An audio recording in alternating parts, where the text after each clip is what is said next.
Hello, everybody, and welcome to my channel. I really appreciate every one of you that's here today. I really like the energy of the Lion's Gate. This is a good time for us to receive, um,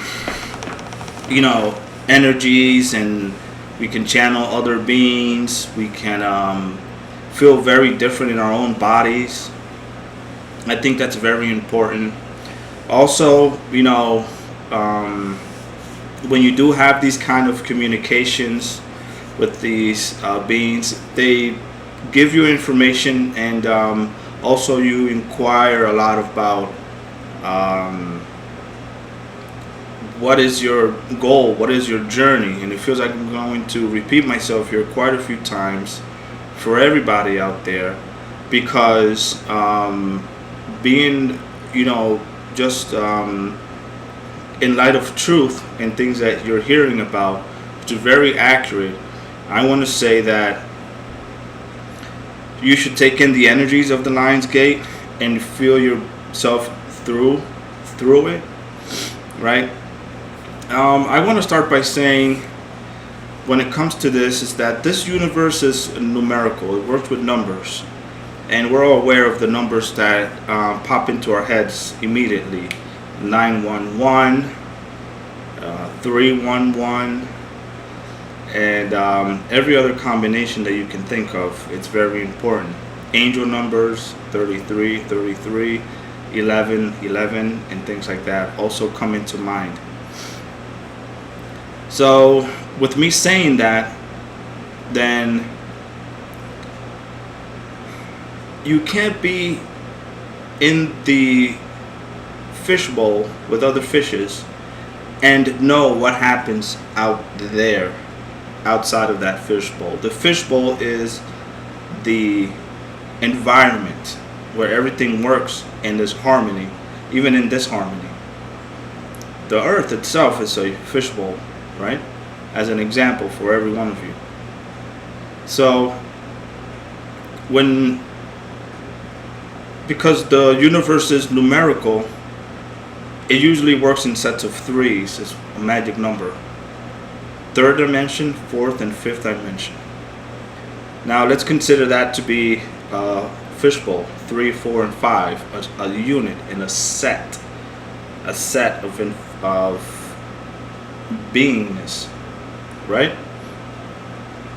So in order to master or have any influence in these 4 dimensions, 3 dimensions, excuse me, you have to be of a higher frequency than that. So we have higher dimensional beings that come in to the third, fourth, 3, 4, 5 dimensional sphere. I'm giving it a frame. I'm giving it a shell. I'm giving this this concept. I'm giving it a form so you'd understand, right? The shell, right? Then the third, the fourth, and fifth dimension are in this shell. Then a higher dimensional being would come in, and they're the ones that would do the management of this third and fourth dimensional and fifth dimensional sphere, right? This school. Because what's the purpose? And I don't like talking about this for whatever reason. And I hope I'm not jumping into one thing or another. But you should receive information about where you're going to be going, who you are, why you are here, what's expected of you. And these higher dimensional beings, they come in, they incarnate on a planet, they're in a certain circumstance, they watch, they observe, they see what needs to be done, they analyze, they teach. And they're teaching because people are going to hear and others are not going to worry too much about what's going on. So let me put that into perspective. Back right after COVID, a lot of people changed and their mentality changed, and people had a sort of awakening in this pandemic and this chaos, right? Families were looking for each other that didn't speak for years over disputes. Um, People got closer. People separated. Um, and then things just started to unravel. So out of my own experience, I saw a very interesting few things happen, right? And you could, for example, you watch the news and you see what's going on, and there's just certain things just don't resonate with you. But you need to have a polar opposite, to have this energy work, this frequency, right? This ebb and flow of energy of our creator, right? Source. It's an ebb and a flow in a creation. There's always a positive and there's a negative. And that's just an example, right? Either one of us could even have each other's roles at one point, and that can go about back and forth, you know, and it's just ebbs and flows, just like the tide of the ocean. The universe is always in motion. It's never stationary. So what I saw when that COVID experience, and just that initial shock, right? I was already partially awakened, but I woke up even more. And very interestingly, I saw an angel, right? And the angel was next to an even smaller angel. Let's call it a baby, right? Because we have to label things either way for anyone to understand. And the first thought that came into my mind was that this new angel was just created by Source, a brand new baby angel. Now you need to understand that Source needs to understand itself. It puts itself out there. It's forever giving, right? And it lets you choose if you want to be good or bad. Choosing between good and bad, it's going to depend on what dimension you're in. But the ultimate goal is always of service. Service always trumps service to self each and every time. So this new angel, and I said to myself, well, if the angel is here and they need to go out and learn from themselves, they need to put themselves in a vessel, in a family unit somewhere on any planet, and grow out the body, right? Because even though my soul is mine, my body has its DNA that it's what makes you, stern, or, a person that likes to joke around a lot, or whatever family structure of your beginning and your unit is what, makes it you. Let me give you an example. Who's to say that lions in the wild aren't souls? And if we can objectively observe them and think that they're just wild animals, yes, they're carrying out the generic code that they have to, in order for them to be the being in physicality that they are, in this case lions, right? But still is a soul growth that happens, and that's just an example. Not sure if they have any soul or not, but I'm sure they probably do, in one way or another. So these higher dimensional beings are called, when you're at the 6th dimension, you're a creator God, and between 6, 7, and 8, there's a whole nother section of management, so that souls can grow and incarnate. So when they come and they see that Earth is in this problem, that it's been held back, inorganically held back without need to be held back, then these higher dimensional beings have to come in and fix the problem, educate people. You have to really bring about order amongst the chaos, because it all just has to manifest itself, and it has to grow, and the evolution of humankind has to continue. All right? So, for example, the beings from Syrian B, they're higher evolved beings. They know what's going on. and I've read a lot of their channelings that they had. And you could be reading anything, you're extracting energy from that reading, and you really get a feel what their concern is, what are they talking about, what really motivates them, what gets them to want to push forward, right? What is it that they want? What is their concern, and where do they see us? Because at one point they were us, Let me just say that there's planets and there's evolutionary cycles of humanoid beings, because this part of the galaxy is humanoid like us, okay? Different in appearance, but absolutely humanoid. And they just, they just know, right, that we're at a level where we need to continue to move forward in the evolution of humanity. And they can see that in us. And through channelings and messages, you can review their messages. If you go to archive.org, there's a certain website that archives these kind of. If anyone took the time to archive a website, even though the channelings from Sirius B aren't around anymore, you can go to archive.org and maybe type in the website, and you might get whatever one other person actually decided to save that file there. And maybe you not have all the channelings, but you might be able to pull something up and read about some of them, which are great. Another good website you might want to go to, galacticchannelings.com, and you can choose your language. And I spent quite a bit of time reading them on my free time. When I had some free time, I would read a few, just kind of let them sink in a little bit. But think about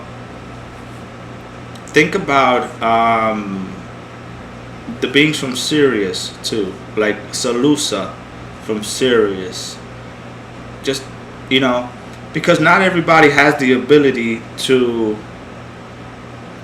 read an article and really extract that information from them, or a comment or question you might get. Not everybody has that ability to pull that in. You really have to be attuned in your own body, and your soul has to carry that same type of old soul. I've been around for a long time to really encapsulate all that. Because in my awakening process, I always knew there was just something off with how things work around here, the politics and the people and the things that really draws them into certain activities, right? And the collective as a whole is just very, it needs more to evolve. They're at a certain level where you can just know that they need more.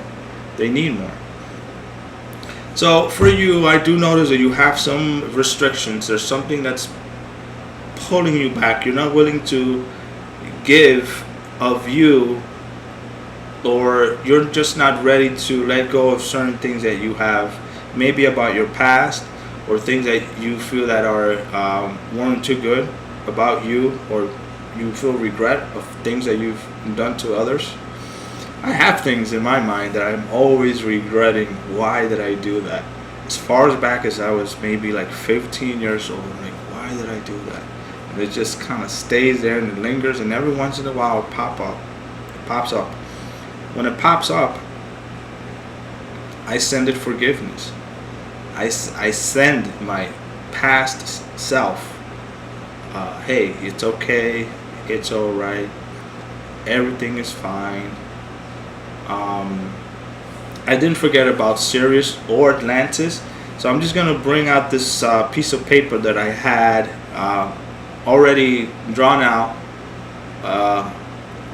Just give me a second, and I'm just gonna give you an example, a little bit more about the evolution of humanity, and how just sometimes you have to be in front of the camera and concentrate and focus, and shield yourself with energy, because there's not going to be any time for us to communicate any better if I don't deliver this message as concise as I could. Be right back.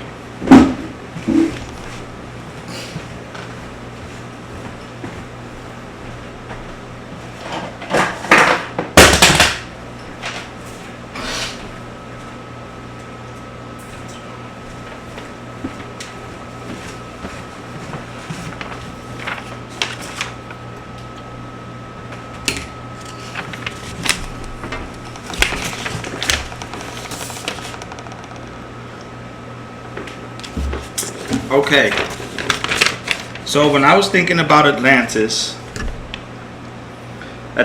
here was the center of complete spiritual connection and that sort of, levitation, telekinesis, telepathy, and all that. And as you went out, you had less and less of a spiritual connection and more of a connection to, let's call them electronic devices, in order for you to fulfill your task during the day.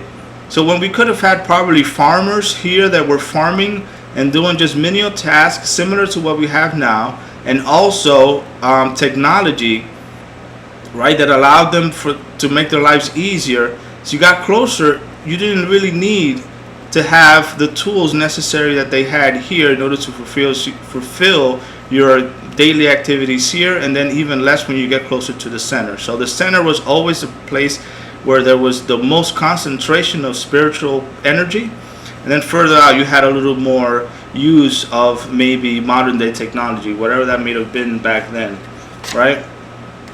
So that's that. Same thing for Atlantis and Lemuria. So the last channeling that I received was very simple, that the underground cities Agathar and Telos were the remnants and those spiritually evolved that knew that there was a catastrophe coming and then decided to go underground. So Telos and Atlanteans are really just our descendants that were able to ascend, right, and then not be left behind, so to speak, in that process, because just like in the Bible, those two cities that were destroyed because there was perversion and there was all this sort of chaos, Sodom, I think, and Gomorrah, it's just a biblical explanation of the things that happened to these sort of cities and the consciousness evolution of these souls. Because right now we're at a time that we're separating the wheat and the chaff. We're making sure that the people that need to deliver this message, they need to listen to what you have to say, because you're saying it right. But there's always a spiritual concept, a spiritual part of it that's missing. And I think I can fill that space by saying to you very simply that, you could, depending on your experience, have a soul that's a lot younger, a lot less evolved, in a body like this one that may not be as evolved, that's just living its soul experience. And I mentioned this before, and I'm going to start mentioning a lot of the things that I've said in the past, because I realize that you're not going to go look through my videos, and I've asked you to, I think, once or twice before. But souls are going to be souls in their bodies, and they're going to live an experience so that that soul can grow, right? And there are very old souls on this planet that are just visitors from other places, because we're really not our bodies. After you reach the sixth dimension, you don't need a physical body. You can embody yourself in whichever way that you need to present yourself, in order to show the beings that are of a lower frequency, the teachings that they need to hear, like Buddha, like Jesus, like Confucius, so the other advanced souls that were here, incarnated on this planet. We have a lot to thank them for, because they cracked open that barrier that allows us to think further away and higher about ourselves. Okay, so division isn't bad or good. compared to the example that I gave you guys about Atlantis, it's just the way it is. Okay? So, I'm trying to think of anything else you guys might need to hear from me. Oh, this is different, a lot different than before. Let's see, what else?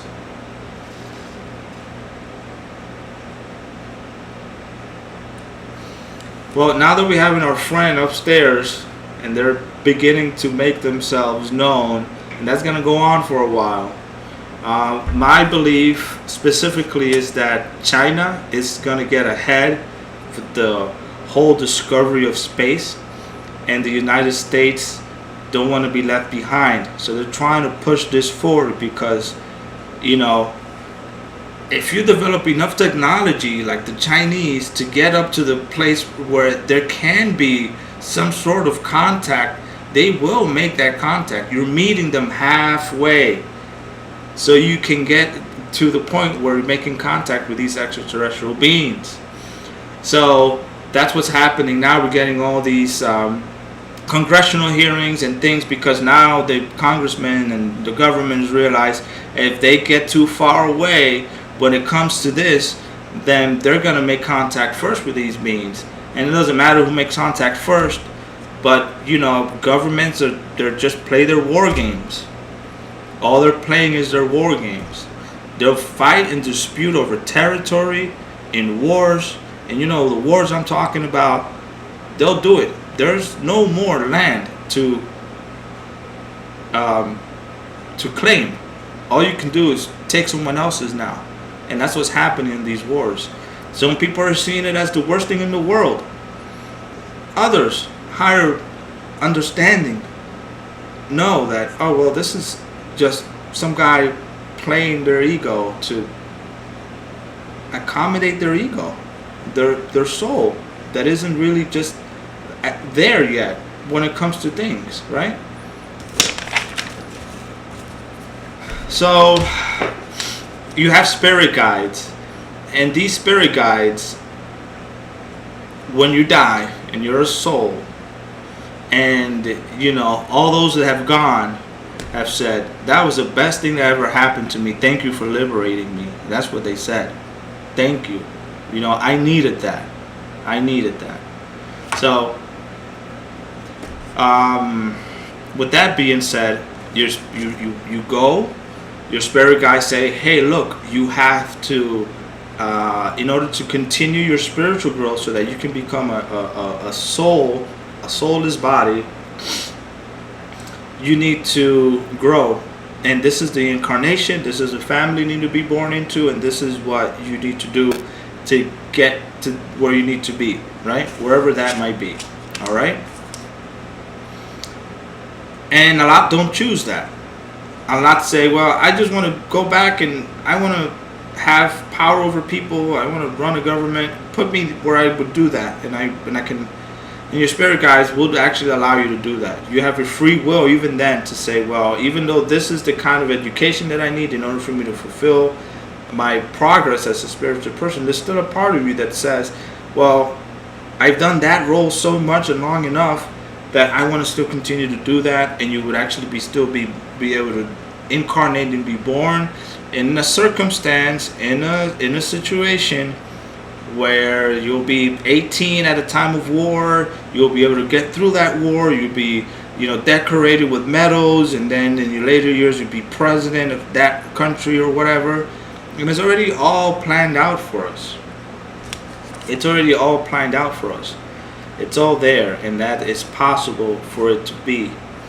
So that's the thing about souls and the incarnations, and why there's so many different people with different views on this planet. Because it is known that if you can put a certain group of individual souls and growth in a planet that's about to ascend, like this one that everybody knows this, then we're looking at a possibility for full growth for every single soul on this planet, for example. And that's what they'll do. They'll put as many souls in there so they can incarnate and they can grow, and they can be closer and more of a part of source. All right. So don't feel shame to know that you're an old soul. Don't think that, you know, others are going to want to, you know, talk to you or communicate. As long as your service to others and everything that you do is in fact so that the whole of everybody can benefit from everything, you know, these holdbacks that are just holding everybody back, then it's not going to be worth it, because we're talking about the whole everybody. Okay, we don't need those kind of restrictions or restraints, not anymore. You can hold that dam far longer. So that's pretty much it. What I wanted to say. The third, fourth, and fifth dimension, right? It's in threes, and then 6, 7, and 8. Also in threes.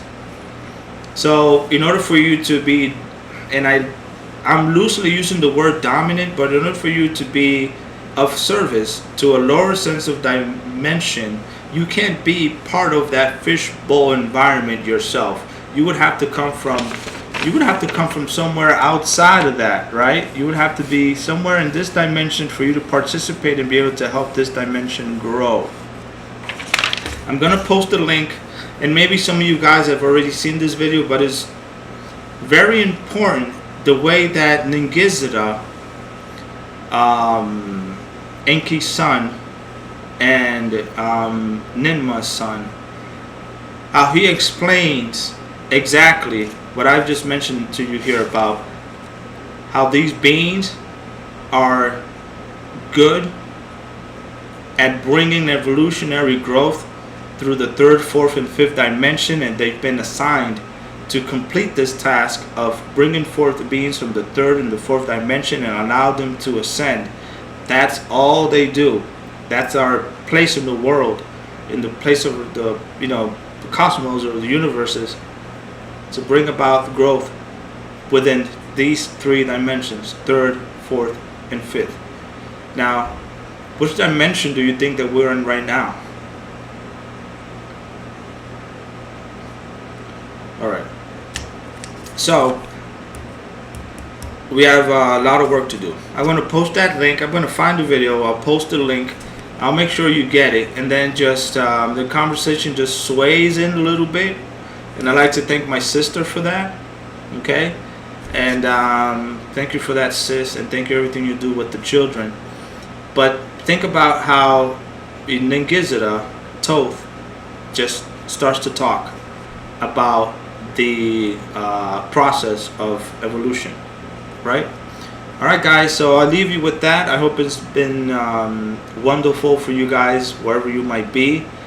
I'm going to try and have a good rest of my afternoon now, and we'll catch up later, guys. Take care.